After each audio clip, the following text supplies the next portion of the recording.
Absolutely. Oh shit, Chadley. We're about Oh to break off shit. a hundo. We Can you broke off a believe it? hundo.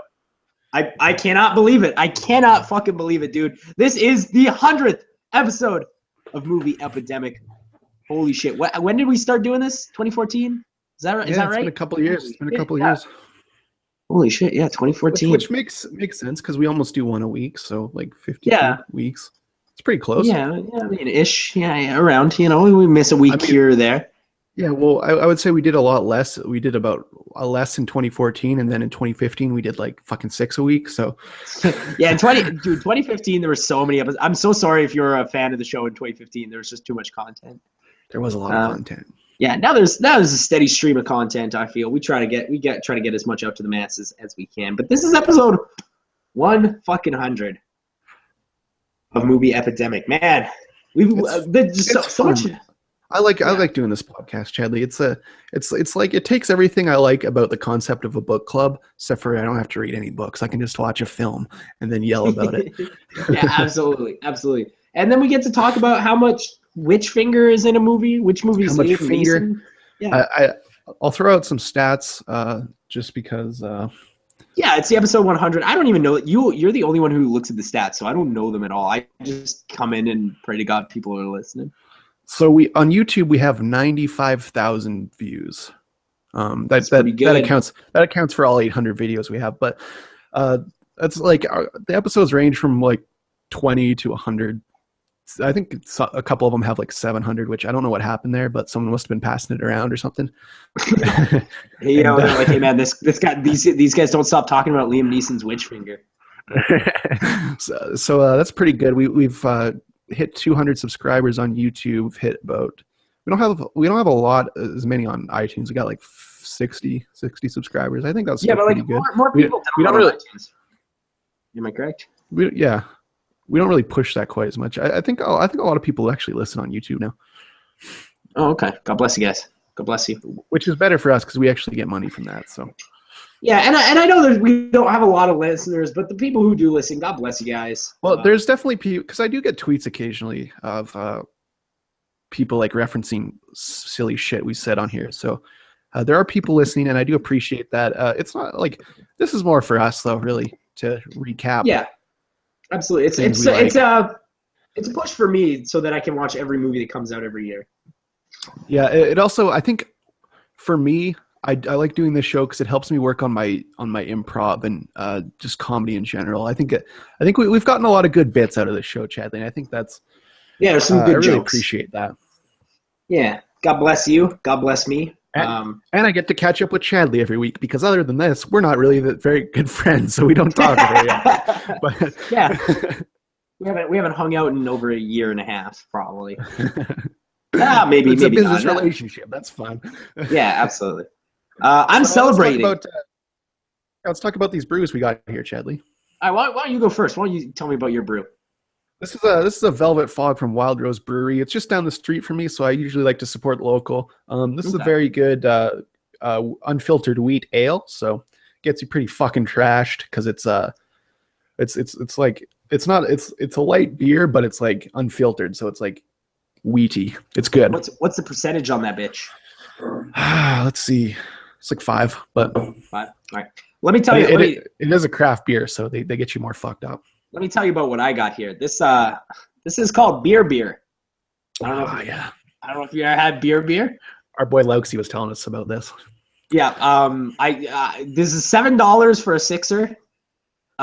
It's the shittiest beer on the planet. It was made in Red Deer, Alberta. Other than that, there's no information on the can. It just says beer and 5% alcohol. There's nothing on the can other than the logo. And then here it says it was made in Red Deer. This is beer. I'm really excited to crack this. I got wasted as shit last night on some beer. Yeah, our buddy Lauxie, friend of the show. I know he stopped at your place for a visit there. He lives nowhere near either of us. And in the last week, he made a road trip that hit both of us, which absolutely I enjoy. Oh, it was so awesome. That night that Lauxie was here, I got more trash than I'd been since I was. Remember that Jewish house party we went to, and I got real fucking trash real fucking fast. Yeah, you were so drunk, dude. And you had like 6 beers. That guy got real mad because you just drank all of his beers. Oh, dude, he told me I could though. Yeah, I know. I don't fault you for it. He got mad for making that decision. He was like, hey man, help yourself, and I was like, hey. All right then. Either way. This is beer. I picked it up primarily because I thought the name was hilarious, and then I tried it and I was like, oh, dude, that's a real shitty beer. Like like, what is it? Does it taste more or less metallic-y than Pabst? Oh, way more metallic-y than Pabst. All right. Way more. Like it's almost got like it's almost got like a steel. Aluminum. Yeah, like an aluminum taste. Like it almost just tastes like straight aluminum at this point. That's what I like about Pabst, because it's like almost liquid aluminum. It's so metallic-y. Dude, it's so syrupy. Fucking Pabst is so fucking gross. Pabst is not good, but and like the problem with Pabst is it was fine when it was cheap, but now that it's expensive, who the fuck would buy that? Yeah, no, because like it was because indie kids started following it and we're like, yeah, Pabst is a joke. Like, well, it's still at like when I go to like concerts and like places that have it on tap, it's still the cheapest thing. It's like $4 or whatever. Yeah, or like $3 for a tall boy. So that makes sense. But when you buy a pack and it's like the same price as like a 6-pack of these, why the fuck would I buy Pabst? So I live about 300 steps away from the largest stadium on the continent. It's literally like I can see it from my house. And I went to it last week, and I went and saw a hockey game. And can I tell you a fun fact? Yeah. At this place, this is fucking $9, dude, son. 12. Oh, okay. It's $9 at my stadium, so. But you gotta pay for that new $1 billion fucking stadium, so makes sense. Yeah, it's true. It's true. This thing's fucking huge. It also has the continent's largest escalator. You know what I liked about that? They had a webcam on the thing as they were building it, and my dad is so into the Edmonton Oilers that he would just sometimes watch the fucking stadium being built. I'm like, what the fuck are you doing? He's like, oh, I'm just seeing how these boys are doing out here. It's like, yeah, just keeping them going. His job to do that stream. Holy fuck, we need to get that job. Yeah. Holy shit. But yeah, your papa's probably pretty stoked. Edmonton Oilers, #1 in the league right now, baby. Yeah, he's like, this isn't a hockey. This isn't puck nuts, Chadley. We're not doing puck nuts. Yeah, yeah. Oh, good. I'd love to do a hockey podcast with my father. That would be fucking fantastic. Dude, I would listen to that every day. Every day of my life would be just listening to you and your poppy talking about hockey. Oh, dude, me and my poppy and hockey. I tried to get him on this show to talk about Jason Bourne one time, but he wasn't having any of it. He was having none of it? Like, I don't do that. Well, because like his thing is that he doesn't have anything analytical to say about the Bourne franchise. He'd just come out and be like, perfect film. 10 out of 10. That's true. So today, Chadley, I wanted to go over some of our favorite highlights of the past 99 episodes. Really, one of my highlights really was going through that James Bond series. Oh, those movies, like, they really made me appreciate film. I think just watching like the evolution of film throughout those. It's a very good example of how film evolved. I think. The weird thing is like until we watched all the movies on this podcast, I hadn't seen all of them. I'd only seen like the big ones like GoldenEye, Casino Royale, Skyfall, Quantum of Solace, etc. The ones that most people had seen. Mm-hmm. But watching those movies on this podcast, really how fucking good they are. And now it's like my favorite franchise. I've seen them all like upwards of four or 5 times now. Skyfall I've probably seen upwards of like 15 times. I've got the Blu-ray collection now, which is very nice. I actually have 2 James Bond posters in my apartment, one in my living room, one in the hallway. I don't know. On this show really turned me on to James Bond, and I've never looked back. Yeah, absolutely. I think that was the viewers also enjoyed that because a lot of people haven't seen a lot of the older ones, which is a pity, because they only really play the Brosnan ones and the Daniel Craig ones on TV, and that's where most people that I know have seen James Bond movies. Is when they play them all on fucking TV. Check out Thunderball for sure. Yeah, Thunderball is like one of my favorite movies. It's so good. One of my favorite highlights, because like I have a commute every day, so like I don't like music, so I have a 20-minute commute every day, so I just listen to car like all the time, just re-listening to old episodes. Yeah. And right now I noticed something really funny that is like a highlight to me is the episode where we counted down our top 5 favorite male performances of last year, and it was almost exclusively black people, which is funny because it was the year where no black people got nominated for Oscars, but it was like fucking Will Smith and Sam Jackson. Yeah, and that was fun. Just some of my favorite shit, like honestly, like just our review of Transformers 4, I think is absolutely hilarious. What is he, a strong nerd or something? Yeah, fucking strong nerd. We've had a lot of good running. Nerd. We've had a lot of good running jokes on this. I know some of your favorites are talking about The Grey with Liam Neeson, but what are some of your other reoccurring bits that you enjoy? Obviously, Heist is Crime is one of my favorite recurring bits. Chappie. Heist is Crime. Just quoting Chappie and doing the Chappie voice. Rated film. There are a lot of times, like neither of us are really that good at impressions, but a lot of the times we try and do impressions of people, and that always makes me laugh because it's like so far off. Yeah. I don't know. I like doing like I really liked when we used to do like the box office shit. I thought that was really cool. The tags I got bored of. The tags, we should probably bring back the box office stuff because that was fun. But I didn't mind the tags. It just got a little repetitive.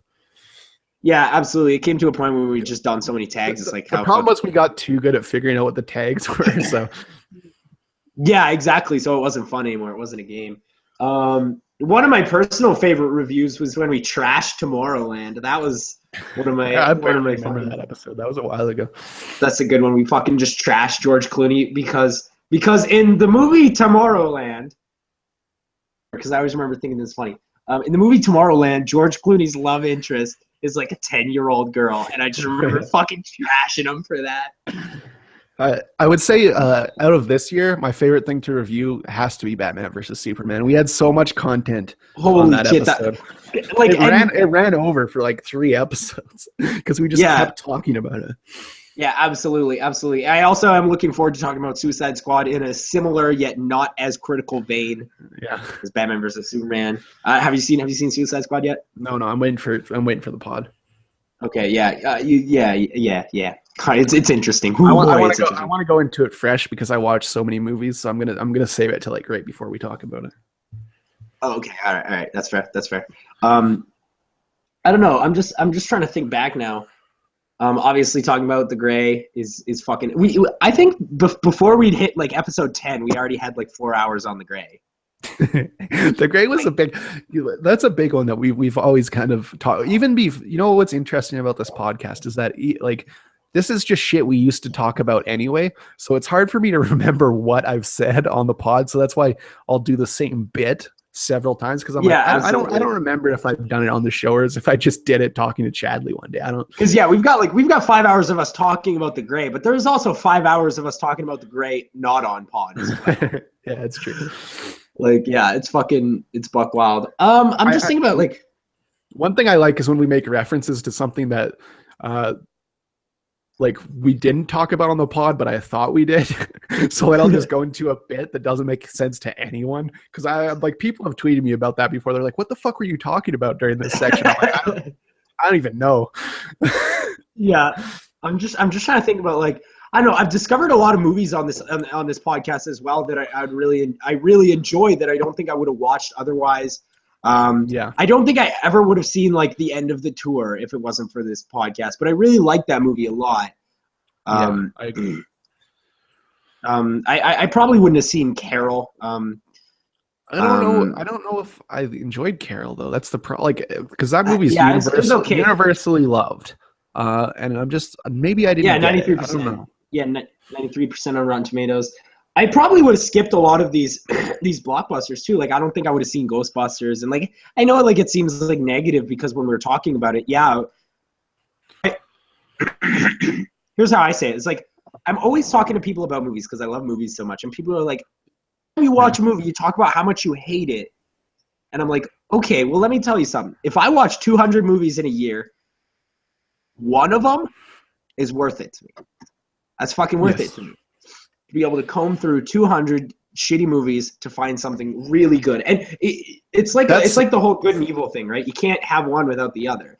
Yeah, and I think that's why I like movies so much, is because when it's good, it's so fucking good that like it's such a breath of fresh air. It's worth it to get through all that trash, because there's a lot of trash.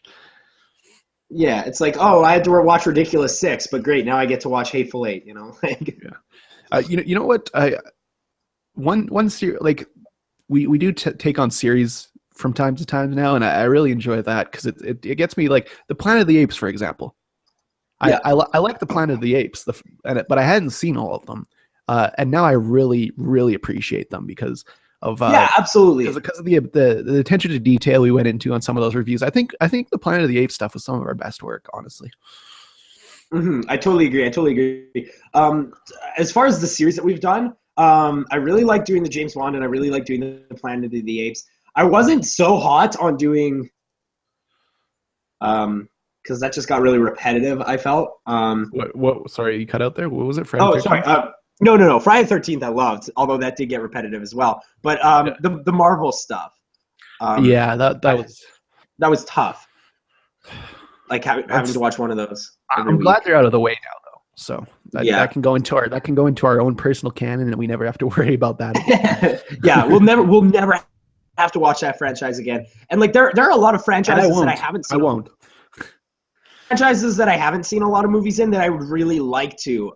For instance, like I don't want to like say like I'm teasing anything or anything like that, but like at some point in the future on this show, I'd like to do all the Godzilla movies because I haven't seen all of them. You know, I don't know when we're gonna do that because I know we also want to do. If you don't like repetitive shit, Godzilla's gonna be tough, Chadley, because they're pretty much those ones that go through the 70s up into the 80s from the 60s, 70s, 80s, basically the same movie over and over again. But like there are other franchises I'd like to do, like Pirates of the Caribbean. I'd like to watch again. Star Wars, Star Trek. There's a lot of really good franchises that we could do. Evil Dead. We are going to tackle Star Wars at some point, but that is just like such a big undertaking. I'm kind of holding off on that one for a while. Yeah, I'm a little nervous to do it. The Harry Potter one is actually some of my favorite shit that we did. That was a fun one to revisit because I really do love those movies, but I haven't looked at them. I don't think I've ever looked at them through the critical eye, right? So yeah, and then when you do that, you realize like, oh man, this movie looks like shit, dude. Like this movie looks real fucking bad.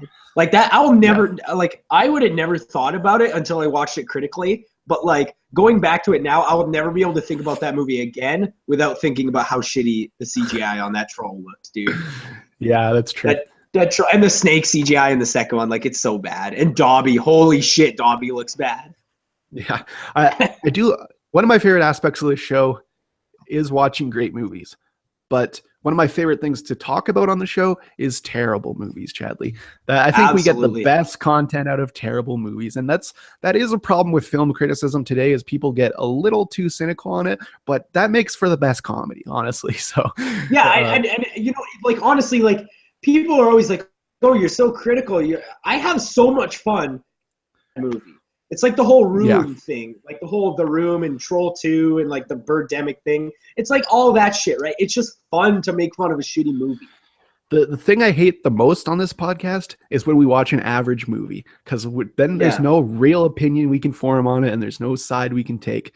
Yeah, it's Jason Segel was fine in this movie, you know, like. So what's really good is when we disagree on a movie, because that's when the fucking comedy comes out. Cut Bank is a really good example of us disagreeing really heavily on a movie. Because you really hated it that often. But yeah, because we have very similar taste in film, and but when it does, it's so fucking like it's so preposterous. Like I do want to also apologize for like basically this year in general, because it's all been like just shitty movies this past year. And yeah, like we talked about fucking, what did we talk about this year? What's been, because like there's Sausage Party, Me Before You, yeah. Batman versus Superman. Did we ever talk about? No, we didn't talk about Dirty Grandpa, but that movie is fucking bad. We did not. I have seen that movie now, so Yeah, it's fucking bad. It's just the problem was we watched so much average shit, I think, this year, and yeah. I like when a movie surprises us. A good example of that would be Chappie. Yeah. Chappie and Teenage Mutant Ninja Turtles Out of the Shadows, I think, surprised both of us. Because that one's pretty fun as well. And those are two movies that the critics were like, boo, fuck this movie. And we were like, what? You have fun at all? Yeah, that's I do like when we aren't in line with the critics, because that gives us so much more original content to deal with, and I enjoy that. I think that's more fun to listen to, really. Yeah, and I do think I do agree with most critics, but just like every now and again there's like a movie that the thing about critics is like usually when it's the general consensus for critics, it's because they're right, but it's not always that case, but I think most of the time that is the case. So yeah, like I don't know, just like sometimes I do disagree with the critics. For instance, this is a bad movie, but like Suicide Squad is currently ranked lower than Batman versus Superman, which, hey, not right. That's fucking not right. I fucking don't think anything should be.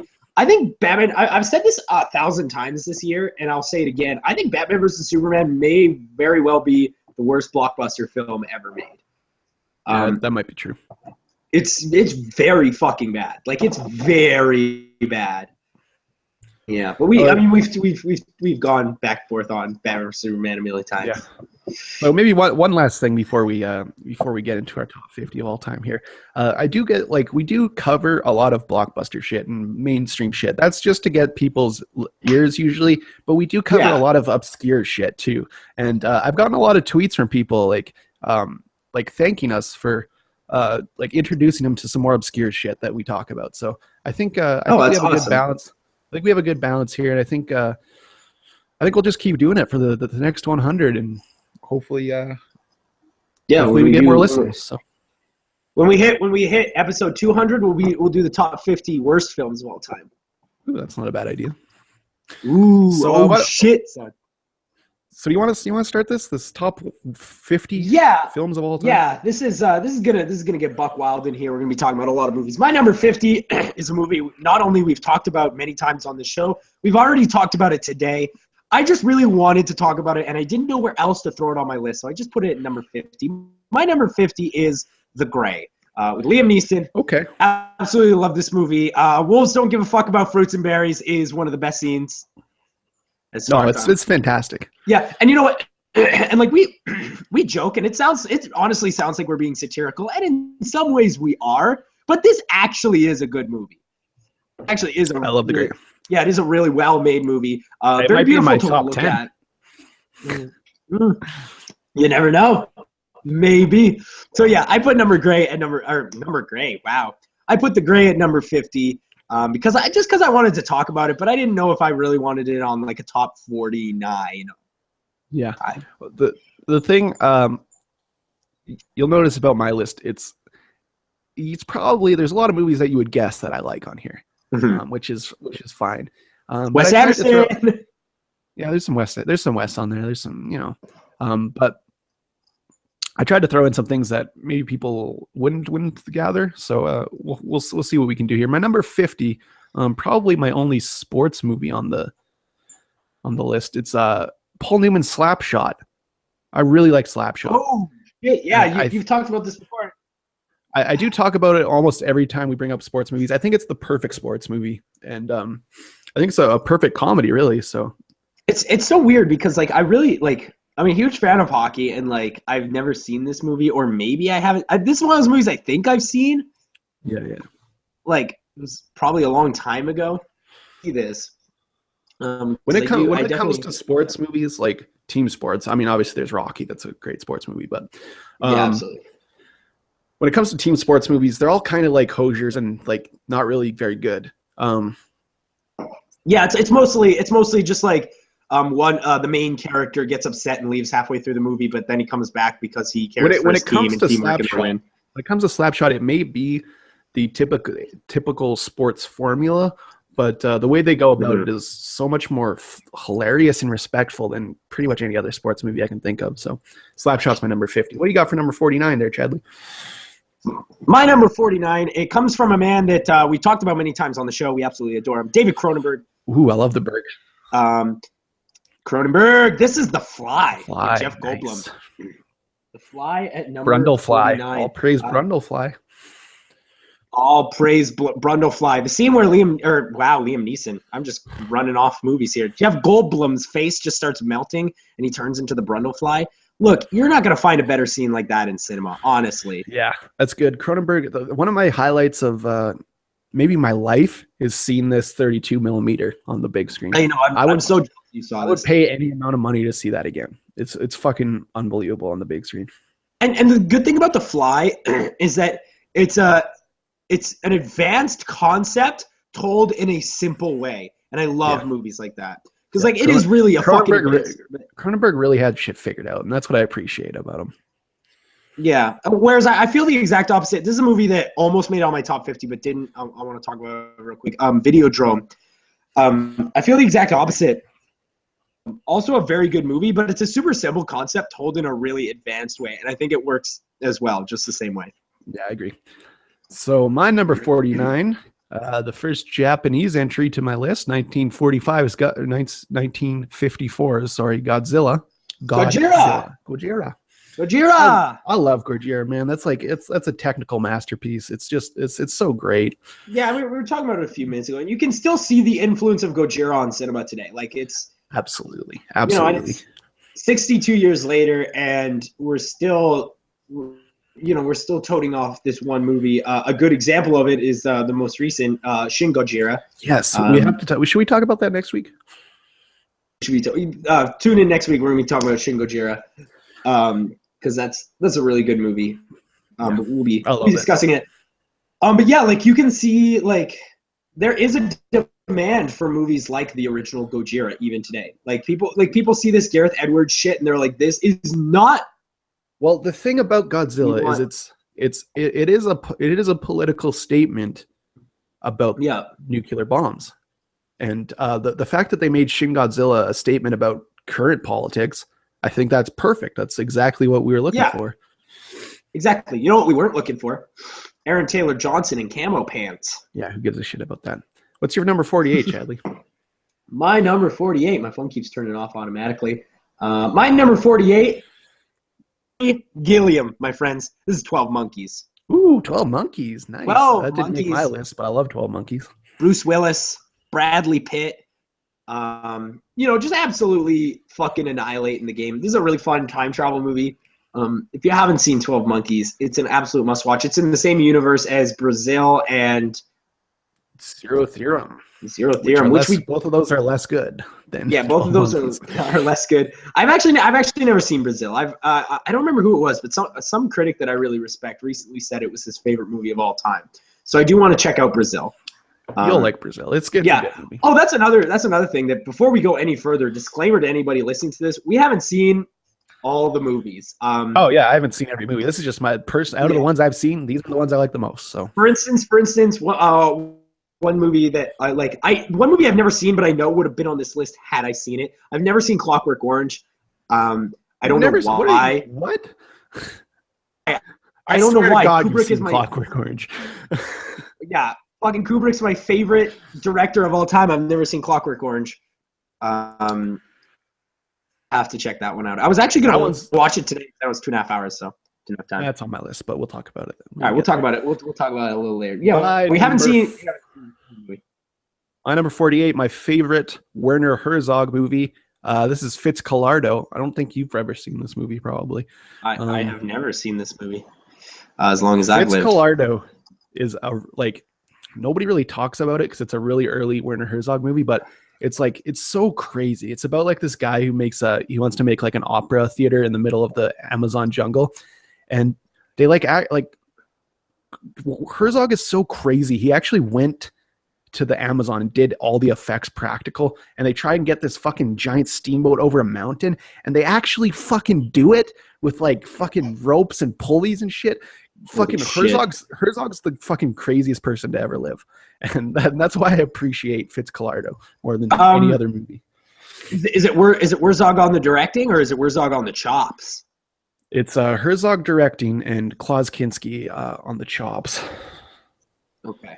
I'm not mad at Klaus Kinski. My number 47. That's the power of love, baby. Robert Zemeckis' Back to the Future. Nice. That's a good pull. Yeah. I'm a big fan of Michael J. Fox in general. Love the Fox, fan of the show. Christopher Lloyd.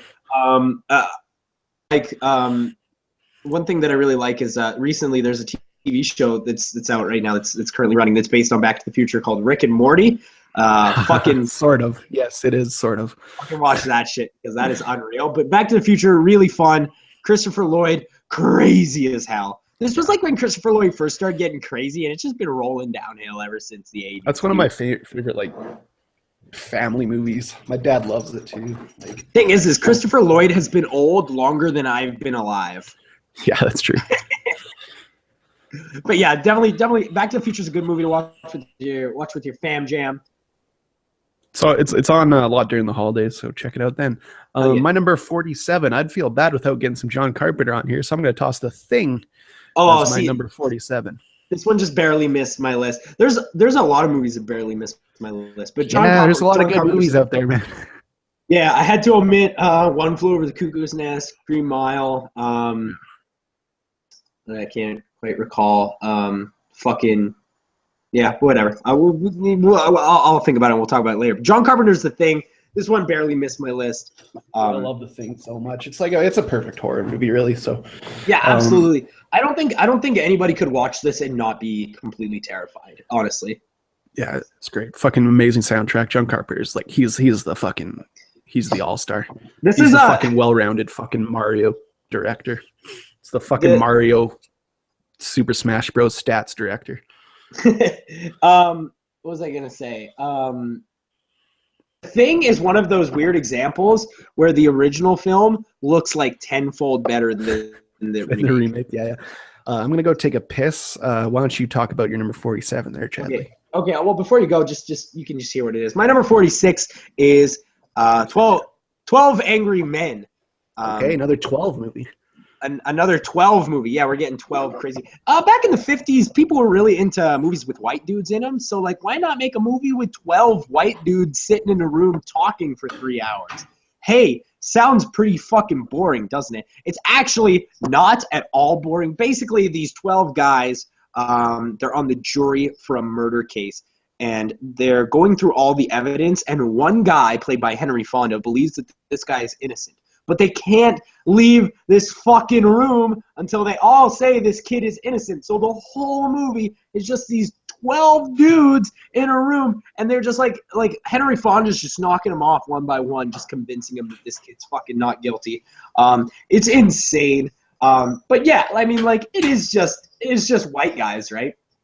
In the 1950s, movies were all about white guys, so there's really no reason you shouldn't make a movie about 12 white dudes hanging out. 12 Angry Men is fucking good. My number 40, fucking good.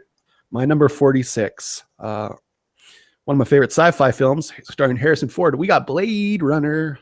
Blade Runner. This is another one that just barely missed my list as well. Blade Runner is good. I watched it with my dad recently because my dad had never seen it.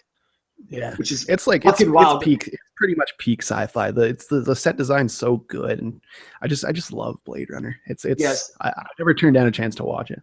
Yeah, Ridley Scott. It is almost his finest. We'll talk about that a little bit later. Mm-hmm. 45. We're taking it back to classic cinema once again. This is Rear Window. Ooh, Rear Window's real good. Window. Alfred Hitchcock and Jimmy Stewart. I've never seen Rear Window. Basically, the idea behind Rear Window is that this guy is on what's it called? Leave from work because he got hurt. There's a word for that, but whatever. He gets hurt, so he's in a wheelchair. So basically all he can do all day is just sit and look outside his window, and then he witnesses his neighbor getting murdered. Yeah, it's real fucking good. It's so good. I love Rear Window. Did you watch that recently or something? It was a couple of years ago now. It seems recent because it seems recent, but it was a couple of years ago now. It's the only Alfred Hitchcock movie on my list, if I'm being totally honest. It is my favorite Hitchcock movie. I know a lot of people like Rope. A lot of people like Vertigo. Psycho. Psycho's really good. Well, yeah, Psycho is probably the one that people like the most. I would say Rear Window is also my favorite. I don't think any Hitchcock made my list, actually, which is unfortunate. Yeah, I was going to put North by Northwest on my list, but there was a few movies, including North by Northwest, that I wanted to put on my list, but it just been too long since I'd seen them, so I like North by Northwest. I don't know if that's top 100 material for sure, but I think most Hitchcock's top 100 material. But yeah, absolutely. I will mention every movie on my list is a 5-star film.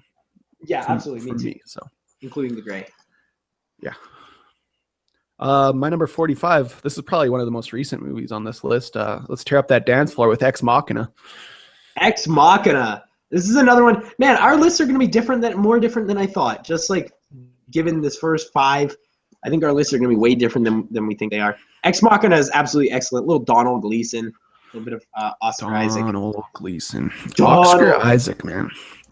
That fucking guy. Yeah, how is he that good at acting is my question. I don't know. Ex Machina is like maybe one of those things that I just like from first sight seeing it, I knew I was gonna love it forever, and just how it is. Ex Machina is a perfect film. What do you got for number 44? Absolutely. My number 44. A little bit of Kaiser Sose action. It's The Usual Suspects. The Usual Suspects, hey? Yeah. This movie, I think a lot of people sort of, I don't know why, but like this movie, people kind of shrug off, and I don't understand. It was big, like maybe 5 years ago. Everybody was talking about it, but it seemed to cool off recently. So. Yeah, which doesn't really make sense to me because it is an excellent film. Yep. Kaiser 44, baby, 44. My number 44. We're gonna touch some Tarantino here. Let's go with Django Unchained.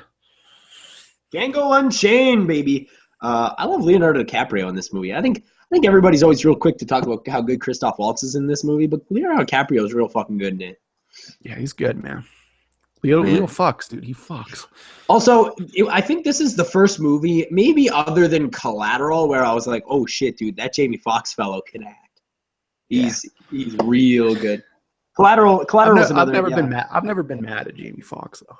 Yeah, me neither. But he's always been like decent. But like it wasn't until Django that I was like, oh shit, this guy's a fuck man. Yeah. Jamie Foxx fucks. Mm-hmm, Jamie Foxx. 43. This is a movie made by a hack director. And I don't like to bring up hack directors on top films of all time, but every now and again, a hack director makes a good movie. This is Ron Howard's Frost Nixon. Wow. Okay. With Frank Langella, Kevin Bacon, Sam Rockwell, Michael Sheen. This is a really good movie. My number 43. Rocky. Which one? Going with Rocky. Rocky, the first one? The first Rocky. Rocky is good, man. Rocky is real good. That final scene in Rocky is some of the best shit I've seen in movies. Yeah, I absolutely agree. That's it's so satisfying. One of those satisfying movies. Yeah, absolutely. And I absolutely adore it. Sylvester Stallone, I don't think was quite where he should have been at the time for a role like that, but like it still works. Mm-hmm. I still think he plays the role just fine. I mean, it's just weird because he improves his acting abilities with every Rocky movie, but like the writing abilities get worse. And then until you hit Creed. Creed is it's unbelievably good. I love Creed so much. My number 42. I definitely I wanted to put on this list a little bit, just like some anime, just because like I do really love the art style of anime, but unfortunately there's not very many good anime films. Other than a few that we've talked about. Yeah, other than the few we talked about. This is a Miyazaki film from Studio Ghibli. This is called Spirited Away, baby. It's the best Miyazaki film of all time. I agree. It's really good. I like that one super good. Yeah, a lot of dragons. Like, it was between this and My Neighbor Totoro, which is also very good. Or even, what was that one that we watched recently that was real fucking good? About the plane guy. Spirited Away? No, not that one. What about that? Oh, shit. Man, why the fuck can't I remember what that? Oh, shit, that's going to bother me. It's a JGL movie. Yeah, I don't know what the fuck it's called. Yeah, with fucking Johnny K and Werner Herzog.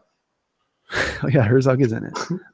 My number 42, most people would have this higher. I like it, but I don't think it's the best movie ever made, but it is very good. I'm going with The Godfather for my number 42. The Godfather, number 42. That's a real fucking good movie. Marlon Brando is unreal in that movie because, like, here's what a lot of people don't know about that movie is that Marlon Brando was like 28 in that movie. Yeah, he was young. He was like fucking 28 when he did that movie, and like that's insane. Just watching that movie, he's so good. Introduction to Pacino. Mm-hmm. I don't know if that was for the better. I've never seen Scarface before, by the way. Just another disclaimer. Never seen that. Fuck. I know. Fuck. Scarface and Clockwork Orange are my two ones that I gotta fucking see. But Godfather, yeah, Godfather's great. Al Pacino, James Caan. Oh shit, that dude's good. That dude's still making movies too, which is crazy. Absolutely. Abe Vigoda, may he rest in peace. Yeah, Godfather is absolutely phenomenal. I think I've talked about this before on the podcast, but I always felt like The Godfather was the first truly cinematic film. It was the first truly cinematic film that actually looked like a movie rather than a play translated to movie format. That's probably pretty close to true. I mean, there was a lot of good movies that came before it, though, so let's not discount those. My number 41. Good, bad, I'm the guy with the gun, baby. This is Army of Darkness. Oh, all right. Bruce Campbell. I couldn't help but put this one on my list. I absolutely adore this movie. I watch it every Halloween, which I guess means I got to watch it this week. It's really fun. This is really fun. It's basically just Bruce Campbell walking around medieval times with a shotgun and a chainsaw. It's as goofy and silly as you can ask. It's silly, but it's good. Yeah, absolutely. I agree. What's your number 41? I suppose it wouldn't be a top 50 list without a little Paul Thomas Anderson, so I'll throw There Will Be Blood on there at number 41. Yeah, man. Our good buddy Lousy thinks this is the worst film of all time. Well, he's wrong. And he watched it when he was 12, so. Hey, you know what? If I watched this when I was 12, maybe I wouldn't like it, you know? So maybe I get where he's coming from. But hey, watch it again as a 24-year-old. It's pretty good. It's good. It is good. Yeah, There Will Be Blood is good. I love Paul Dano. Like, I really want to see that new one he did. That was incredible in that fucking film. I want to see that new one he did with Daniel Radcliffe, Swiss Army Man. That's Weekend with Bernie's. Yeah, absolutely. I can't wait for that. My number 40. Oh, we were already pumping off 10 of these bitches. It's a movie we watched last year. I didn't put it high on my list from last year either, unfortunately. It was on my list, but the more I see it on Netflix, I watch it like all the time. I keep going back to it. My number 40 is Me and Earl and the Dying Girl. All right. With Thomas Mann, and Olivia Cook. I find this to just be such an endearing and albeit like just sort of a cute movie, you know? It's just sort of cute.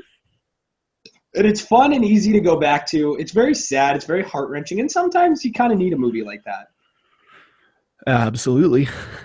My number 40, probably one of several Wes Anderson films, The Grand Budapest Hotel, my number 40. I do love Ralph Fiennes. He's an absolute fuck man. He destroys all pussy. Yeah, he just walks up to him. He just grabs him. He's, when you're famous, you can do whatever you want. But yeah, you can do whatever you want. You can kiss them and shit. And they don't even say anything. Yeah, just kiss him. Don't even wait. Just kiss him. Grab him by the pussy.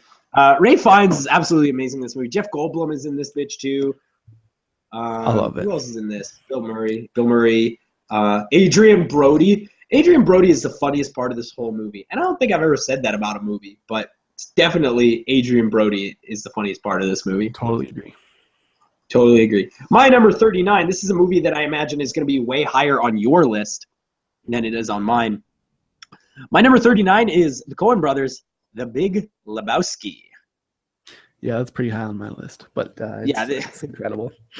Yeah, this is an incredible movie. John Goodman, Steve Buscemi, Jesus Christ is in it. Saddam Hussein, the whole gang, really. Mm-hmm. Yeah, this is a really fun movie. I put it pretty low on my list because it's been a while since I've seen it, and I do remember it for the most part, and I do really like it. It just has been a while, so I didn't want to put it too high because I can't really go in depth about it. My number 39, we've already talked about it, but it's The Fly. The Fly, baby, Goldblum. How many times do you think we're going to talk about Jeff Goldblum on this top fucking 50? Probably a lot because he's good. Probably a lot. He's in a lot of good movies. Speaking of the Coen Brothers, yeah, my number 38 is another Coen Brothers film, also with Steve Buscemi. This is called Fargo. Again, Jesus H. Macy is in this flick. Very, very good. Fargo is a lot of fun. Basically, it's just like these guys who they pretend to kidnap this lady to try and get ransom out of her dad for her for her husband. It's really bizarre, but it's a lot of fun. And Steve Buscemi is an absolute murderer in it. Frances McDormand also very good. Absolutely. What is it, number 38? Yeah. Yeah, my number 30, most people wouldn't assume this one to be on a greatest list, but I do think it is a perfect blockbuster. So my number 38 is The Fast and Furious. The Fast and Furious, like not even. I consider it to be. I consider it to be the perfect blockbuster. Is Furious 7 on the list though? No. No, dude. How do you have number 1 and not have 7? But it encapsulates the whole series. Let's say. All right. Furious 7 is an absolute fucking jam. It's been a while since I've seen the first one though. I've really only seen the ones with The Rock recently. Yeah. Dude, I love The Rock. I love The Rock in these fucking movies. He's so good. These movies introduced me to the fact that maybe The Rock is an amazing actor. Absolutely. Yeah. My number 37, this introduced me to a different amazing actor. This was Christoph Waltz. Inglourious Bastards. Sure. What's his fucking name? Quentin Tarantino's Nazi flick. Can you believe that fucking... Did you know Brad Pitt's doing another fucking Nazi movie this year? I can't fucking believe that shit. Dude, enough is enough. How does he do it? Enough, Brad Pitt. No more Nazi flicks. What's your number 37? Scorsese making the list. This is Taxi Driver. Oh, you know what? This one came real close to making the list. Barely missed it. Very good movie. Jodie Foster, fucking 15 in this movie. Right? And amazing. Yeah. How is she so young? I thought she was born 40.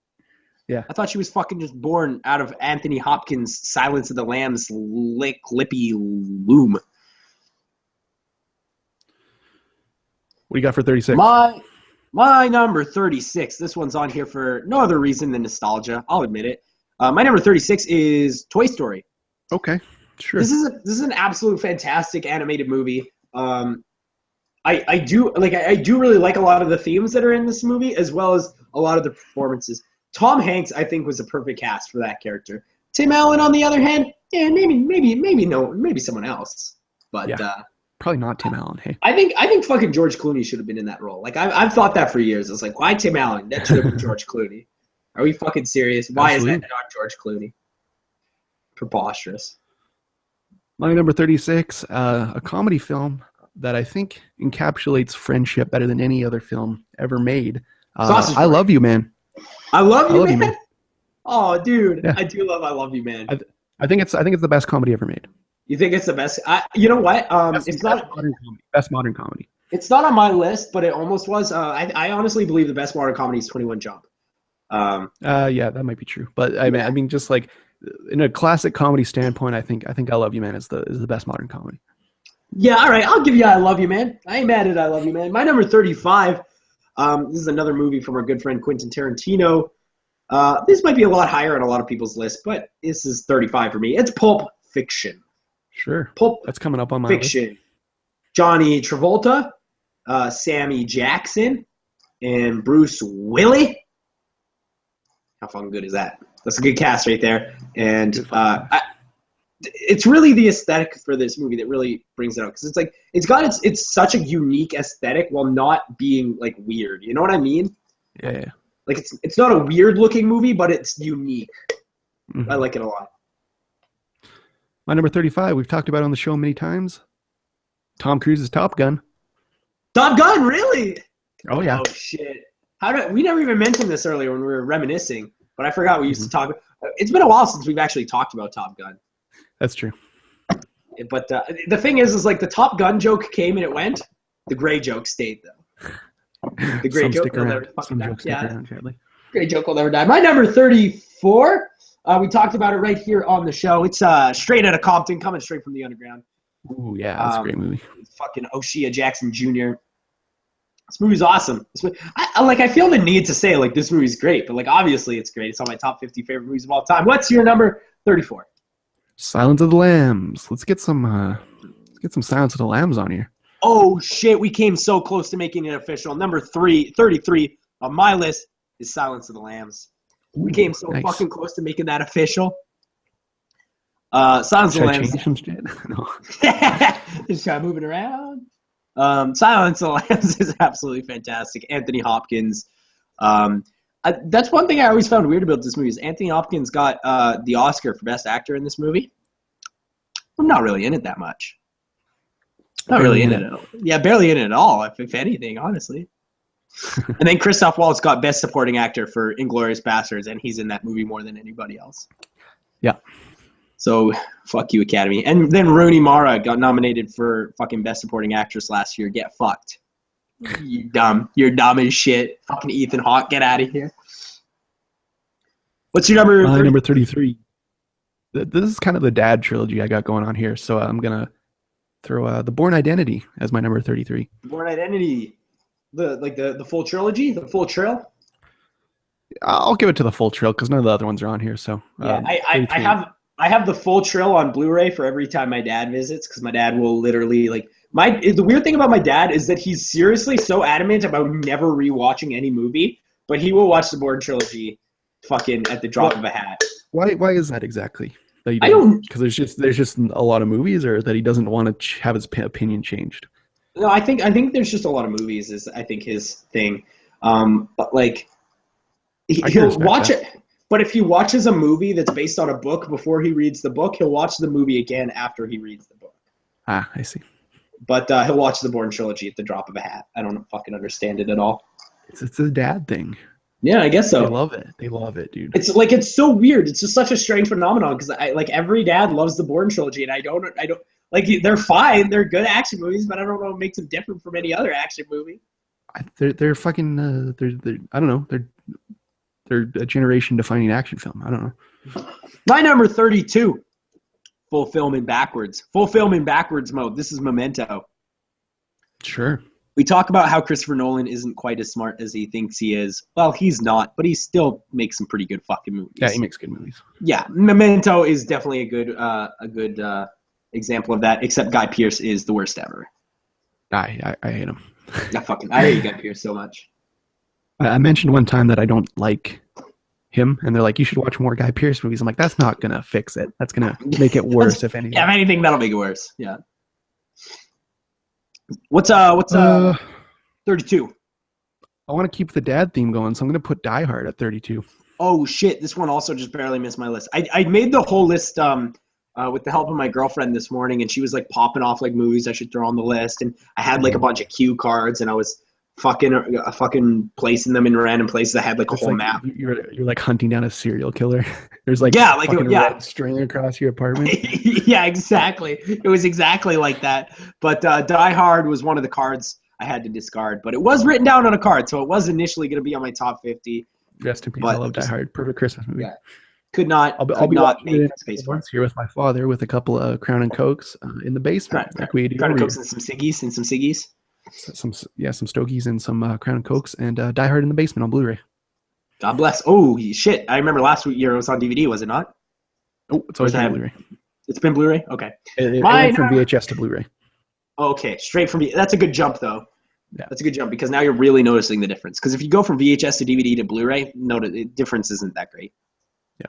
if you go straight from VHS to Blu-ray, oh shit, that's a fun time. My number 31. This is my favorite film from the Disney Pixar studio. This one might surprise a lot of people. This movie's called Up. Okay. This is my absolute favorite Pixar film. Extremely good shit. Ed Asner, old as shit, dude. How's that man still alive? Is what I want to know. He's pretty old. But yeah, Up is absolutely fantastic. Really heartwarming. Really, really clever. A really stupid idea told in a really smart way, I think. Mm-hmm. Mm-hmm. So yeah, I always say check out Up. Even if you don't like kids movies, I still think Up is worth a watch. I feel like it would be silly to not represent Star Wars on this list. So my number 31 is Star Wars: The Empire Strikes Back. Revenge of the Sith, baby. Yeah, Revenge of the Sith. Revenge of the Sith with my good friend Hayden. Our good friend Hayden Christensen, who wants to come on the show, by the way. So. Yeah, he does. Yeah, he's been texting me about it too, like incessantly. I remember there was a while where we didn't know what he was doing and we assumed he was just like off filming Glacier films or something. Nope, he just was really coked up for a few weeks. Yeah, it's all good. He was on a yacht or something. Who cares? What's your number 30? Yeah, my number 30. Tim Robbins and Samuel L. Jackson. Just kidding. His name's Morgan Freeman. It's Shawshank Redemption, baby. That was almost. That's stepping into racial territory. I apologize for that. Shawshank Redemption. This is absolutely a fantastic movie. Okay. I wouldn't even put it in my top 100, but it is good. Really, Shawshank Redemption? I don't think it's the best movie of all time. I think it's a safe pick. It is. Yeah, I totally agree. It's a safe pick. It's why I put it at number 30. It's not one though. No, I agree. That's a fine spot for it. I'm not mad at that. Why does IMDb think this is the best film of all time? I've always been baffled by that one. Yeah, is it because there's a sad scene where the guy comes off? It's like, okay, great, fucking good for you, IMDb. The greatest movie of all time? The greatest movie of all time. Not even in the fucking ballpark, but I mean that's just one man's opinion. My number 30, we've talked about it. It's a Coen Brothers film. It's called Fargo. Yeah, absolutely. Look, Shawshank Redemption is good, but it's no Slapshot. Let's be real. That's true. My number 29. I would rather watch Slapshot than I would watch Shawshank Redemption. My number 29 is the best film from a franchise that I think is absolute shit. I think this franchise sucks, and then it accidentally has a good movie in it. You know what I'm talking about, baby. It's Terminator 2. Ooh, nice. Judgment Day with Arnie. The rest of the movies suck. All of them. Even the first one, I think, sucks. Yeah. That's probably true. The first one. The third one's unwatchable. Fourth one is like, man, how are they going to get worse than this? And then fifth one somehow pulls it off. Number 2 is the only thing that's watchable in this franchise, and it's real good. It's also from a good boy, James Cameron, of Avatar and Titanic fame. Mm-hmm. He has easily the best film he's ever made, Terminator 2. I agree completely. My number Alien's up there too. 29. Yeah, Alien's good. Alien's is good. My number 29, the first James Bond entry to my list. This is GoldenEye. GoldenEye. We're gonna be talking about James Bond a lot on this list. Let me tell you something. GoldenEye is true. Yeah, GoldenEye is absolutely phenomenal. Pierce Brosnan. Who's the bad guy in that? Oh, Sean Bean. Oh yeah. Shit, dude. Oh Hell shit, yeah. Dude, that's a good cast. And then Hagrid's in there too, looking hella 5'8". You know. Yeah, looking not tall at all. Looking not, his usual 9'8". My number 28 is a movie we talked about on the last podcast when we were talking about spooky movies with ghosts. Mm-hmm.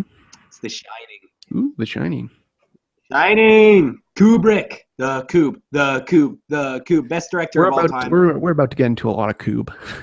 Yeah, we're getting into Coob territory. I'll tell you right now, I got 3 on my list that I can see. Roll up the windows. This is Coob territory. Number 28 for me. We've talked about it a little bit. This is Tarantino's Pulp Fiction. Pulp Fiction. Yeah, this is a good movie. I had it at, what was it, 35? Yeah, I think that's a really decent place to put it. Is in that realm. I know a lot of people put this in like their top 5, and I'm like, nah.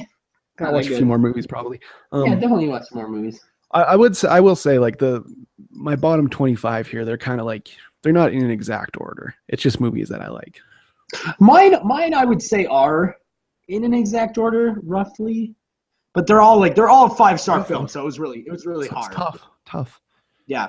My number 27, baby. This is The Exorcist. Okay, yeah, hell yeah. The Exorcist. This is one of the only movies that truly terrifies me. I know a lot of people look at this movie now and they're like, "Oh, I watched The Exorcist and I laugh now," and it's like, "Fuck you! No, you don't. You liar." Mm-hmm. Maybe Poltergeist. Maybe you could say that about Poltergeist, which is also a good movie, but not The Exorcist. You piece of shit. Yeah, you trash man. My number 27, Ghostbusters.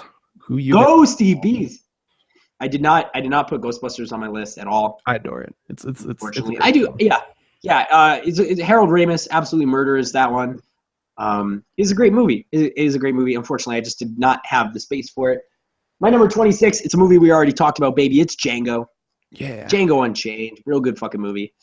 Definitely check it out if you haven't. Christoph Waltz, Leo, and Jamie Foxx. What's your number 26? 26, Khan, baby. Wrath of Khan. Star Trek Wrath of Khan. I was really sad. I wasn't able to fit any Star Trek on my list. Wrath of Khan's the best one, so I'm gonna put that on there. I do like a lot of them though. So yeah, I really like that first J.J. Abrams joint, and maybe that's just me being a trash man and not seeing the original franchise and not appreciating it. But 2, 3, 4, yeah. I like 2, 3, and 4. Yeah, those movies are really good. And 5. My number 5, 6. 5 sucks. 6 is good though. My number 25 stars my future best friend Liam Neeson. This movie's called Schindler's List. Sure. It would be a tragedy not to have that on there. I didn't put it. Yeah, absolutely. I'm glad you had it. One of the best movies Steven Spielberg's ever made. Not the best movie Steven Spielberg's ever made, but it's a little long, honestly. Yeah, it does drag on a little bit, especially near the ends with the trials and stuff. And it's like, okay, but like the climax already happened. We don't kind of really need this. But it is very, very good and in some ways very important. A really fascinating look into what actually happened during, like in these internment camps in the 1940s. Sure. Guess what, Chadley? What's that? We're in Kubrick country now. My number 25 is Clockwork Orange. Oh, shit, we're in Coob country. Roll up them windows. Or else you're going to get Coobs in your eyes. You're going to get Coobs in your eyes. So you better keep those eyes wide shut. You know what I'm saying? Yeah, absolutely. You got to watch Clockwork Orange. You have to watch it. I will seriously probably watch it tonight. Like, honestly. I've never seen it, and I absolutely should. My number 20. Didn't you used to work with a rapper called Milk Plus all the time? So you're telling me you went through that entire phase of your life without understanding the reference to his name? Oh, is that a Clockwork Orange reference? Yes. Oh, yes, it is. Whoops. Sorry, Milk Plus. Gotcha. I've been lying. I'm a liar. My number 24. This is the last animated flick on my list. This one's the. Well, that's good because none made it on mine. So.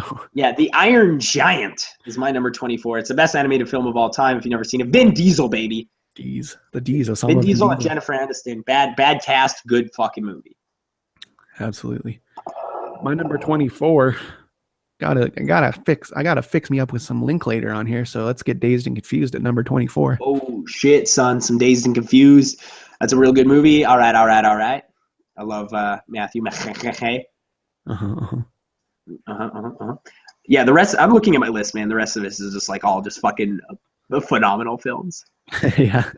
My number 23, baby. It's Miles Teller and J.K. Simmons in Whiplash. What the fuck? Okay. Yeah. If you don't remember my review of this, I absolutely adored this film. I still adore this film. I fucking think it's amazing. Are you confused by this edition? Yeah, kind of. How come? Not as confused as you were when I said the Fast and Furious, but like still like I don't know. I thought we all forgot about that movie, but apparently Chadley. Oh, fucking no, dude! It's on Netflix. Dude, I still watch it all the time.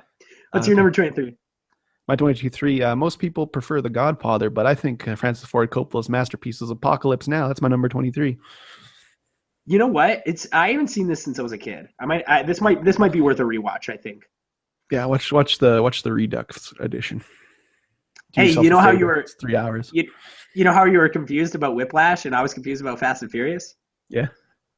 I'm about to hit you with my most confusing entry yet. Let's hear it. What's your number 22? My number 22 is V for Vendetta. What the fuck? Dude, I actually really like V for Vendetta a lot. Wachowski Sarchip? Yeah, the Wachowski. Yeah, I think they only produced it though. I don't think they directed it. Oh yeah. V for I think they Vendetta wrote it. is. Did they? Yeah, you might be right. They might have written it. V for Vendetta is a fucking fantastic film. If you've never like seen it, but I don't know if it's 50 material. 22 material, Chadley? All right, all right. I just really like the aesthetic of V for Vendetta. I think it's a really good movie. 22, we're in Cooper country, baby. This is Eyes Wide Shut. Eyes Wide Shut, baby. This one didn't make it on my list, unfortunately, but I do think Eyes Wide Shut is fucking amazing. I adore Eyes Wide Shut. It's Tom Cruise. Now that I'm thinking about, maybe I should have thrown Eyes Wide Shut on here. I don't know. Maybe I made a mistake. It's okay. It's the damage is done now. My number 21. Not only are we in Coob country, we're in Bond country, baby. Ooh. This is Casino Royale at number 21. Chadley, it's official. The 21st best movie is Casino Royale. No way, dude. Are you serious? I'm literally looking at it right now. Dude, that's fucking amazing. It is a fucking official. He's turning it around. 21. Number 21. Casino Royale. Oh my God, he's right. It's official. The number 21 best. You know, as soon as I said Bond country, you're like, oh Jesus, Chadley. Why? Yeah, because I knew it wasn't gonna be Skyfall, because that's probably like your number one or some shit. But I do watch that movie pretty frequently. But yeah, number 21 best film of all time, according to Movie Epidemic. That's crazy. I'm glad we had at least one crossover. Yeah, it's fucking Casino Royale. My number 20, Indiana Jones. Okay, sure, that's a good pick. That didn't make my list, but I really like that movie. Yeah, I think what I want to do here is just because like there's some franchises that if I put every entry from a franchise on, they would have just destroyed my list. Yeah, so like I agree. I'm doing a little bit of cheating now. This is Indiana Jones 1 and 3. Yep. I totally agree. 2 and 4 are not watchable. But 1 and 3 I don't know what happened. Like I don't know why people like the second one so much. Dude, the second one fucking sucks, dude. Did you know that the second one? Did you know that the Indiana Jones and the Temple of Doom was the first movie to ever be rated PG-13? They invented that rating because they didn't know what to do with Indiana Jones and the Temple of Doom. Hell yeah! So like, it's not really it's more than PG because they ripped that guy's heart out, but like they don't say fuck, so it's not like a hard R. Yeah. So they're like, make something up in between PG-13. Who gives a shit? We're in the top 20 now, baby. No looking back. We're in the top. My number 20. Top 20. Straight Outta Compton. Straight Outta Compton. I already talked about it a little bit. The finest biopic. Not really. Yeah, it is a really good biopic. A little sugar-coaty, but as a movie, it's phenomenally made. I can't fucking believe this wasn't nominated for anything. It actually blows my mind. Yeah. Yeah, it's fucking preposterous as far as I'm concerned. My number 19, once again, this is sort of like a mashup. I put these movies as a tie because essentially they're the same fucking movie. Rocky and Creed tied for number 19. Yeah, they're basically the same fucking movie. Spotlight. Yeah, absolutely. I adore Ryan Coog, who I love. He's gonna be directing. What is it? Black Panther. He's gonna be directing. Yeah, he is. Yep. Yeah, so that's gonna be really cool. But Rocky is one of the best sports movies of all time. Creed isn't far behind either. My number 19, probably the last Tarantino on my list, Inglourious Basterds. Oh, Inglourious Basterds. I think you and I had exact opposite as far as our Tarantino structure went for those three films. I mean, yeah, obviously the three films that we mentioned are Tarantino's three best works. Inglourious Basterds, absolutely phenomenal. I like that what's his name? Sam something. He's like that kid that's like a little Jew that doesn't look like he should be in a military movie. What's his name? It's like Sam. Little Wolverine. Yeah. Little Wolverine. Yeah, Sam Levine. Yeah, definitely shouldn't be there, but he is. So whatever. My number 18, baby. You want to get a sneak peek into the really fucked and drugged up mind of Charlie Kaufman? Yes. Check out Eternal Sunshine. It's a good movie. Eternal Sunshine of the Spotless Mind. I don't like Jim Carrey. I've made that very clear. I think Jim Carrey is awful in some stuff, but Eternal Sunshine just so happens to be one of the best fucking movies of all time, and it stars Jim Carrey, so I recommend it 100%. Absolutely. My number 18, a George R. Romero film. Which one do you think it would be, Chadley? Dawn of the Dead? No, you're wrong. It's Knight Riders. This is one of my favorite movies. This is one of my favorite movies that no one's ever heard of. It's about this traveling Renaissance fair where instead of horses they use motorcycles, and it's basically the fucking Boogie Nights of Ren Fair movies, because it's about the American dream, and it's so preposterous that it even exists, and it's so long, but it's just like it's so infinitely watchable, and no one's ever heard of it. But if you take anything away from my list, watch Knight Riders. Knight Riders. I'll have to check that out. That sounds really fucking good. My number 17. This was a movie that when it came out, everybody made such a big fucking deal about it because it's really good. Again, maybe I'm putting too much Christopher Nolan on my list, but my number 17, baby, it's Inception. Oh yeah, Inception's good. Inception. Yeah, Inception might be my favorite Nolan movie, actually. It might be the only Nolan movie where Christopher Nolan is like his script was as smart as he thought it was. It might be the only one, as far as I'm concerned. But this is a really good movie. What I really like about this movie is it brought one of the greatest actors of our time to light, Tom Hardy.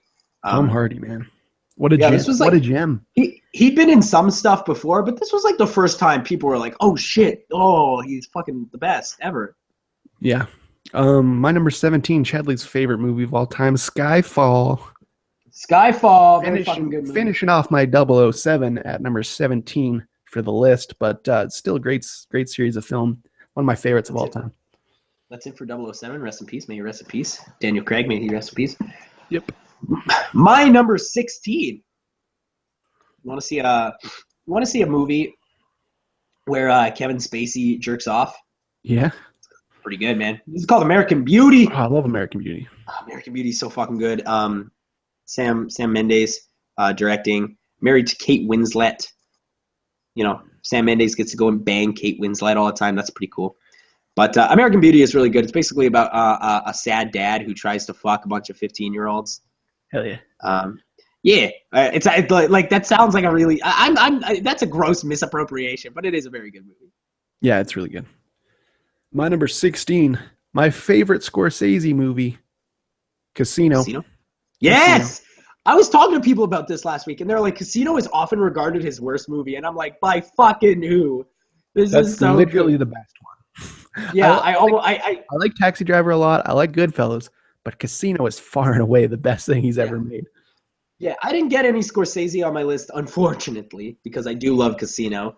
But if I were to put one, like Casino, I had a card. Let's just say I had one of those cards with Casino written on it. That's all I'm saying. I love Casino. It's one of those things that nobody really talks about because Goodfellas kind of overshadowed it. My number 15. Yep, go ahead. My number 15, best twist ending of all time in any film ever. My number 15 is Old Boy. Yeah, Old Boy's real good. The Koreans know what they're doing. Yeah, absolutely. This is heart-wrenching. The action is really swift and fun to watch. This is a fucking amazing movie. Another movie that our boy Leuxi thinks is one of the worst movies of all time. So yeah, but did you watch the Josh Brolin version? Because I don't think Leuxi knows how to read. So yeah, he did. He did? Okay, well then there you go. But that also means he'll never watch the original. Because he already thinks it's bad. Yeah, and he already knows the twist ending. My number 15, we're finishing off Paul Thomas Anderson with some Boogie Nights at number 15. Boogie Nights, man. I don't think I haven't seen that movie in a while. It's been a while. Is that Marky Mark? Yeah. Yeah, I must have watched that movie in high school. I don't remember that movie at all. I know I've seen it, but I don't remember Boogie Nights at all, unfortunately. My number 14. That's right. Yeah. My number 14. This is another one of those. If I put all these movies on separately, they'd be just fucking all over this list. Just Harry Potter. Sure. Harry Potter in general. I really like these movies. Yeah, they're pandery. I understand that, but they were the fucking pandering shit when I was a teen. So I was a zombie and I watched all of it, and now I love it. Yeah. Hard to walk away from My number 14. Often considered as the greatest movie of all time, I think by Chadley also. 2001: A Space Odyssey. 2001: A Space Odyssey is real fucking good. I'm scared Hal, one of the greatest lines of dialogue or I'm scared Dave is one of the greatest lines of dialogue in cinema history. As far as I'm concerned, I fucking love 2000. It isn't my favorite Kubrick, but I do like it a lot. Are you ready for one that might take you by surprise? It's a movie that I really fucking love. What do you got? Number 13. Imagine this, okay? Imagine Rooney Mara spouting off one of the most important pieces of dialogue in cinema in the past 20 years. She says, "You're going to think that people don't like you because you're a nerd, but that's not the case. People don't like you because you're an asshole." And every fucking person in the planet who is a nerd, who thinks that girls don't like them because they're nerds, needs to fucking watch this movie. It's The Social Network, baby. Yeah. David Fincher with Jesse Eisenberg, Andrew Garfield, Armie Hammer over Josh Pence's body, fucking rowing the boat. That's a bit that I enjoyed talking about. Yeah, fucking Social Armie Network Hammer, so good, dude. Social Network's amazing. Dude, David Mark Fincher. Zuckerberg's out of control recently. Have you seen him like doing his live streams on YouTube? Or on Facebook? Yeah, I've seen it. I've seen it. My number 13. Shut that. My number 13, Cronenberg. I know you didn't put this on your list, but it's Videodrome. Yeah, you're right. Videodrome is real good, dude. I was really sad because I do love James Woods, and he's never a main character, so it is nice to see him in the fucking spotlight. Yeah. I do love James Woods. Another movie I've seen on the big screen. Number 12. I saw The Fly in the Videodrome on the big screen on the same day, Chadley. Can you even imagine that? Oh shit, dude, that would kill me. Oh shit, I might die from that. My number 12. This is a movie I saw for the first time about a year and a half ago, and since then I've seen it about 6 times, and it just gets better every time. My number 12 is Inside Llewyn Davis. Ah, yeah, that's a great movie. Inside Llewyn Davis, a Coen Brothers film starring my man Oscar Isaac, Adam Driver's in it. That's your favorite Coen? That's my favorite Coen, hands down. I think I put it at number 3 on my Coen list. I regret that heavily because I rewatched it, I think, a few weeks ago, and I was like, holy shit, dude, that's a real fucking good movie. My number 12, Pete Kubrick, The Shining. Oh, dude, more Kubrick. I believe that's 4 in total on my list. So that's how much I like Kubrick. 4 cubes. Step on my cubes. My number 11. Jumping back into Bond territory. This is GoldenEye, baby. There you go. GoldenEye. Pierce Brosnan. Fucking David Duchovny. David Duchovny. Yeah, that's what I meant. Harold Hagrid Remus. It's a bunch of really good stuff. We all love GoldenEye. My number 11, Jurassic Park. Jurassic Park. One of my favorite movies of all time. Oh shit! The Steven Spielberg classic. Sam Neill, who can't act. Jeff Goldblum, who can, and fucking David Attenborough. You know what's interesting about the book, Jurassic Park, is the lawyer is the hero in that book. Like the main character. Yeah, he's the hero, and then in the movie, he gets eaten pretty soon in the movie. Yeah, I was talking to somebody about the book recently, and I guess a lot of the stuff that was in Lost World is actually in the first book. Yeah. A lot of the stuff that happens in the Lost World, the movie. Here we are. Are you ready? Mm-hmm. Are you ready to pump into it? Because this is the 10 best films of all time. Top 10, everybody. We've made it. We've made it to the top 10 greatest films of all time. And I think this entire podcast, the last 2.5 years, has really been building up to the next 15 minutes in cinema history. My number 10, man, I'm showing a lot of love to David Fincher. This is Fight Club. All right. Fucking, okay. You don't like Fight Club? Yeah, I like Fight Club. I don't like it as much as other people do. I think Fight Club is Fight Club is and it is good. It is good. Don't get me wrong. David Fincher is incredible, but it's also the same. It's fucking Brad Pitt. It was him the whole time. What? Fuck. Yeah, no, it makes sense if you go back and rewatch it. It really does. I can debate you on this. If you go back and rewatch it with the mindset. No, I agree with you. Sense. I agree with you. It's a marvel of filmmaking, Chadley. Okay. All right. Because you seem like you weren't in. You seem like you weren't down. I like Fight Club. I just don't like it as much as everyone else in the world, apparently. All right. So what's your number 10? My number 10, Alien. Ridley Scott, baby. Sigourney Weaver, absolutely. A lot of people will make the case for Aliens. I like Alien infinitely better. Although Yeah, Aliens is so good. I totally agree. Aliens is really good, but Aliens is nothing more than a generic action movie from that era, whereas Alien was something completely new and different that had never happened before. Because The Thing came later, right? Because the thing had some of the same beats as Alien, but I think The Thing came like a couple years later.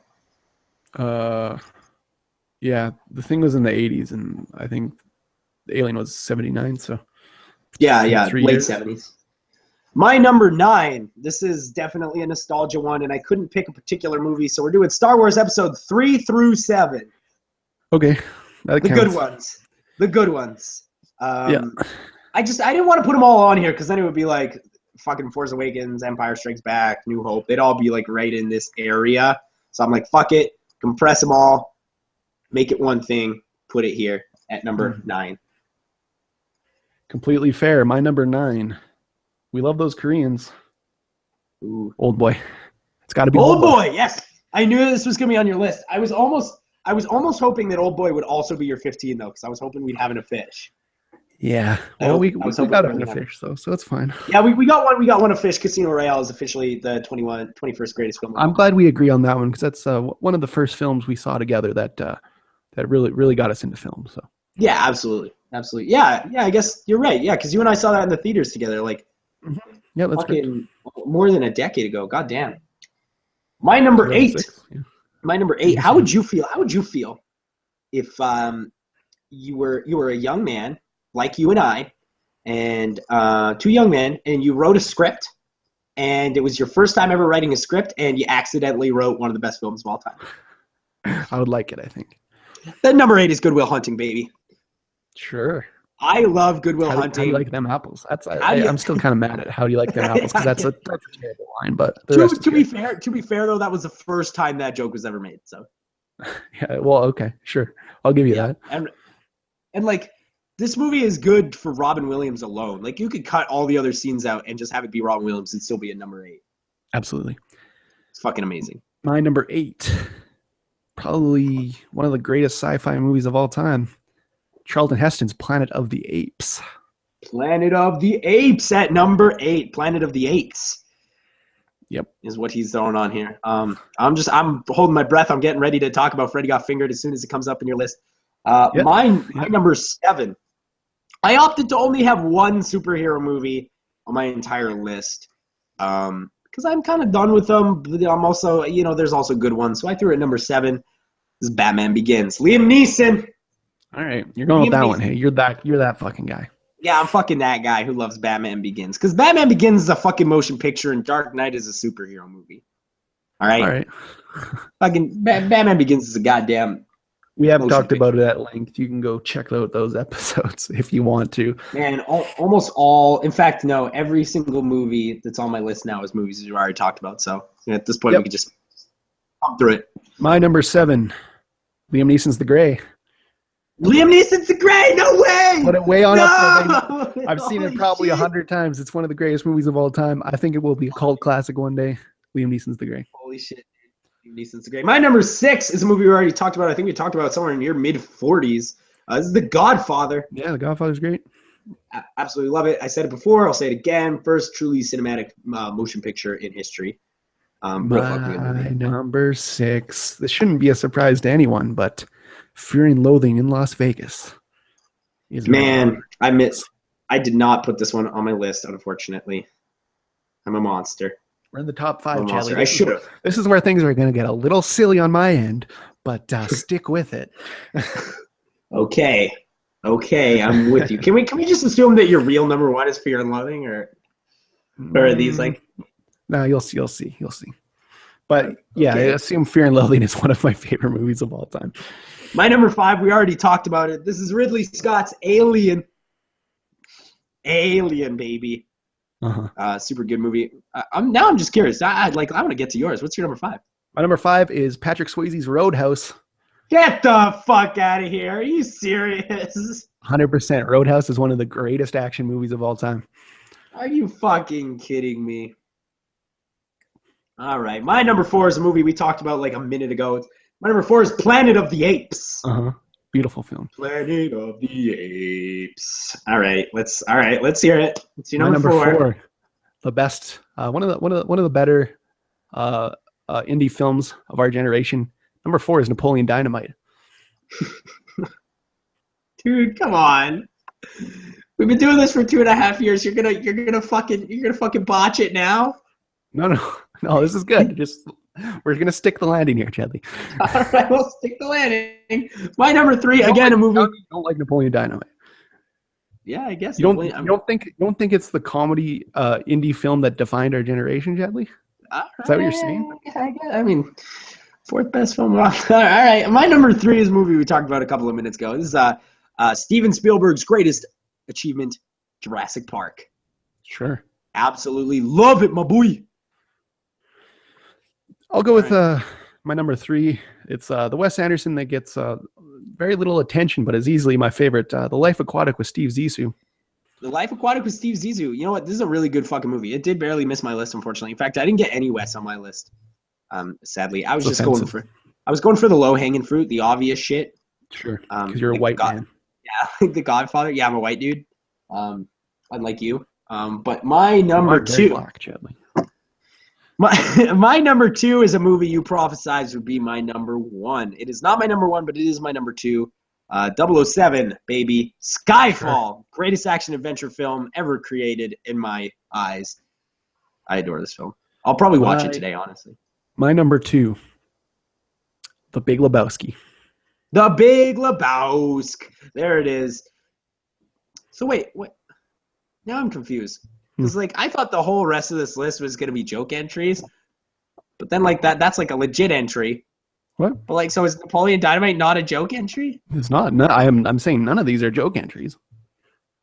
If your number 1 is what I think it is, I'm gonna lose my fucking mind. I legitimately think Roadhouse is the 5th best movie of all time, Chadley.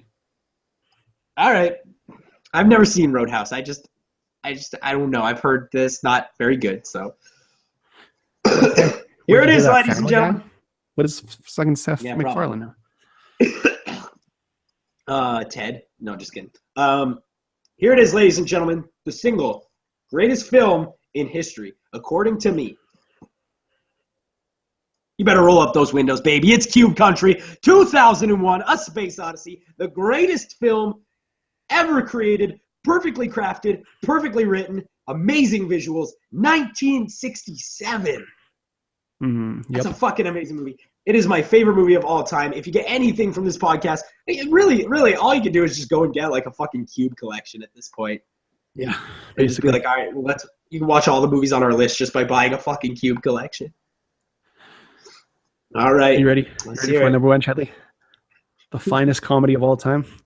No, don't do it. Tom Green's Freddy Got Fingered is my number 1 movie of all time. God damn, I knew that was going to be your number 1, but why? Because it's the finest, absurdist comedy of all time. People didn't get it. They still continue to not understand it. I think it is one of the most profound movies ever made, Chadley. And one day I hope it gets it dues. You hope it's good. Yeah, the Oscars, the Academy will redact the Oscar given to Gladiator and pass it out to Freddy Got Fingered. I'm not a liar, Chadley. I said about 4 episodes ago that Freddy Got Fingered was my favorite movie of all time. You did say that. I guess you're a man of your word. I should have trusted you. Well, I guess. See, that's a weird misdirect, right? You think I'm not going to say Freddy Got Fingered, but guess what? I fucking did. Chadley. So there it is. Buck LeDuc's favorite films of all time include Roadhouse, Napoleon Dynamite, Freddy Got Fingered, and The Gray. Don't forget The Gray. And The Gray. My favorite films of all time. Let's do a recap of top 5s. Let's do a recap real quick. Okay. My top 5 is Alien, Planet of the Apes, Jurassic Park, Skyfall in 2001. That's a real safe list. Mine's Roadhouse, Napoleon Dynamite, The Life Aquatic with Steve Zissou, The Big Lebowski, and my number 1 movie of all time, Freddy Got Fingered, the Tom Green classic. Oh my God! I can't believe you fucking stuck the landing. Stuck the landing, Chadley. Here's to another 100 episodes of preposterous shit. Absolutely. I'll throw. Here's my promise. Is that in 100 episodes from now, when we do the top 50 worst films of all time, I will put Freddy Got Fingered at number 1. That's my promise. All right. That is an absolute promise. That's a good promise. Yeah, absolutely. So thank you, everybody, for listening for however the fuck long you're listening. Even if you listen to the first 5 minutes of the podcast and shut it off, who cares? Anybody who listened to the podcast, God bless you. We're going to be reviewing movies way into the future. Until we die, Buckleduke. I would hope so. Yeah, until we die, which will hopefully be soon. But I would think within the next 5 years, one of us will die. I think that's almost a guarantee. Yeah, at this point, like I feel like I'm probably gonna get like some sort of like lung poisoning from just like I don't know, from just like living in so much filth. Like they're just I don't know.